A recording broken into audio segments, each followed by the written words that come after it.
Мында күнөөлүү госрегистр, анан адвокаттар, соттор стресс болуп бутумдагы баспай калды последний убакта. Эми өкмөттүн жерин алсам, өкмөттөн алам. Мен алып сатардан албайм. Бирок госрегистрге барып акча төккөнбүз. Архитектурага барганбыз, келип ченеген. Тиги алам болгон госинспекция жөнүп кетти. Мен тигишин таппай, документтеримди таппай калып атпаймынбы. Мен коркпой, иликпей 25 жылдан бери ушул аял менен кармашып келдим. Сокол медиа редакциясына келечек конушунда жашаган 80 жаштан ашкан Күлсүн апа кайрылган. Ал 2009-жылы аталган конуштан 900 чарчы метр жер тилкесин алган. Ал жерге үй салып, андан кийин мамлекеттик каттоо кызматына кайрылып, жанында жайгашкан 600 чарчы метр жер тилкесин жашылдандыруу үчүн алат. Мамлекеттик каттоо кызматы ал жер кызыл сызыкка туш келип, курулуш курганга болбойт деп жерди жашылдандыруу үчүн гана берген. Күлсүн апанын айтуусунда көп убакыт өтпөй эле ал жерге Бактыгүл аттуу жаран ээлик кылып, башка бир жарандарга саткан. Мына ошол убакыттан тарта ал жер тилке талашка калган. Маселенин чоо жайын Күлсүн апанын өзүнөн уксак. Алдыңа кетейин дерим. Кыргыз элин эми чындыкты издеп ушул маалга келдим. Болбосо ошо караган кемпирге эмне бар жата бербей жабышып деп айтышар, түшүнбөгөндөр. 2000-жылдан бери ушул балдарымды окутам деп ушул тамды чала була салып, балама каттатып, өзүм ушул кыздарымды окутуп, балдарымды окутуп, ушул жерди тазалап, мусорун да тазалап, жаман жерлерин бүт тазалап, кум экен боякта эме экен. Ал жерди толтуруп, ямалар экен, кум алган. Аларды толтуруп, жакшынакай кылып, ак батага өтөрү эле, чоң алыш. Эми арык деп коебу, чоң алыш. Үстү бирок 2 метрдей болот, кенендигичи, эни. Туурасы башынан көз заводдун суусунан келип, ак батага барып, кызылча сугарып, элдер анда ак батадагы эл жашай элек болчу, кызылча бар болчу, жалак. Ал суу менен. Анын бери жагында высокогол зым бар болчу. 5-көчөдөн ошо 12-көчөгө чейин. Ал зымды столбуларын бүт алып, Аламидин району, Ачыкеева деген эме башынан келип, депутаттар менен келип, ошол жакты биз алдык. Деп ушул Бактыгүл Иманалиева деген аял ээрчитип келип, ошо красный линия деп коет, Бакинский. Ал ар жагы Аламидинге карап, бери жагы Свердловко карачы. 2 район бириккенин мудаякы точно билбейм. Бириккенде Свердлов менен Аламидин экөөлөп ушул ишти кылышканда, эми экөө тең мунча калбай атат. Муну жегендер, ичкендер, кылгандар бүт бошоп кетти. Мында күнөөлүү госрегистр, анан адвокаттар, соттор. Бир дагы чындыкка келбеди да. Бир тамды сатып, бирин шапкасын тиге кийгизип, бирин бийиге кийгизип, бизди мындай колунан келбейт деп басмалап келди. Ушул Курманалиева көчөнүн баары тең 33 түтүн. Буягы 40 түтүн болчу. Бул көчө. Келечек жактагы көчө. Ошонун баарына тиги сатып, мына кругом сатып алышты. Эжеке, сиз могу жерди, ошо үй турган жерден тетиге мен участогум деп атпайсызбы, тигилер бир тосуп койгон кишилердин участогуна чейин. Ары жагы. Мен участогум деп атасыз, э? Ооба. Ошондо сизге ким берген, бул келечек конушунда турасыз?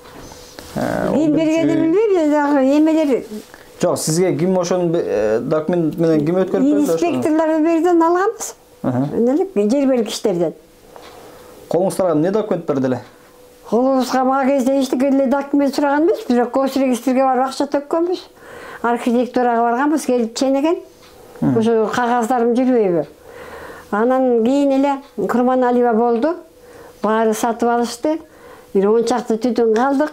Кызыл китептери туура эмес.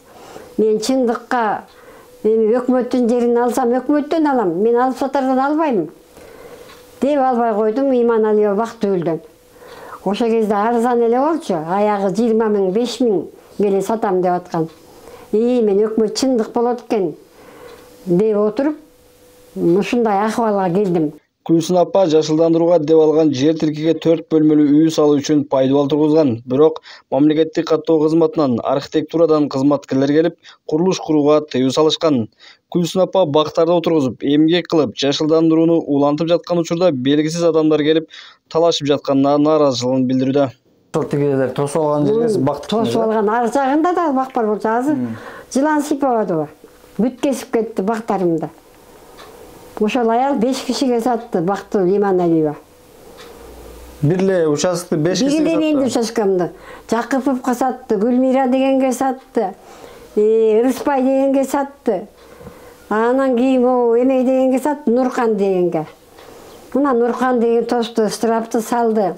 Терегимди кести, высоковольтту үздү. Жакында эле жок болду высоковольт. Деме стол үстүнө бар болчу, өзү сынып жатат.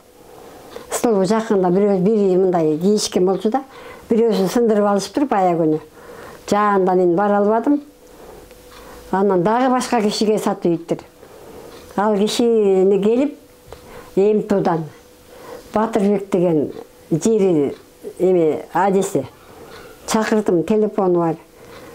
Келип анан аларды токтотуп кетти. Ошондо сиздин эле жер тилкеңизге башка бирөөлөр азыр ээлик кылууда туурабы? Менин жеримди мен толук документимди алган жокмун. Толук документимди Комиссаров деген Свердловдун ушул жердин кварталный баласы жанагы жер берген департаментте инженер болуп калыптыр. 12 ай бардык ыйлап. Барсак эже кете бериңиз, биз сөзсүз документиңизди жеткизебиз деген.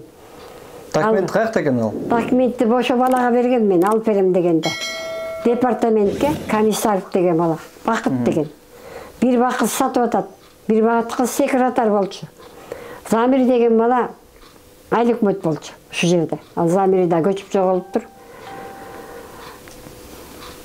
Анан ошо департамент бала Батырбек келип, жогорку сеттан красный линия болмойча токтоткула, бияктан тамсалууга болбойт деп, экинчи азыркы последний саткан баланы да токтотуп кетти. Менин 2 комнат фундаментим ар жагында, тигилердики бир жагында, мен тосконго жармашып турат. Багымды бүт кесип жок кылды Нуркан деген аял. Арыз берсем канча мени штраф салды, көрбөгөндү көрсөттү. Бирок бая күнү мен анын үстүнөн арыз жазсам, ал үйдө жашабайт деген кагаз келди. Ким ал үйдө жашабайт деген кагаз келди? Бул Бактыгүл саткан последний аял Нуркан деген. Ошол сатты деп тиги мойнуна албай атпайбы тиги аял. Сиз колуңузда эч кандай документ жок эле бул эме? Мен алтамын жөнүндө эч кандай документ жок. Документин ошо бала алып халдоокпада өзү өлүп калды. Мен аны ошондон бери эле ушултамды балама каттатып коюп, өзүмдө эчтеке жок эле. Ошол жакты тазалап, бак тигип. Ошол жакты мен өзүңүзгө жер кылып алмак оюңуз бар. Өзүмө эми өкмөт берсе, жер кылып сатып алайын деген оюм бар болчу да. Аңгы чакта эле 2 балам өлдү 15-жылы. Бирөө аттан жыгылып, бирөө кырсык болуп. 15-жылы. Анын күйүтү менен эле жүрүп калдым.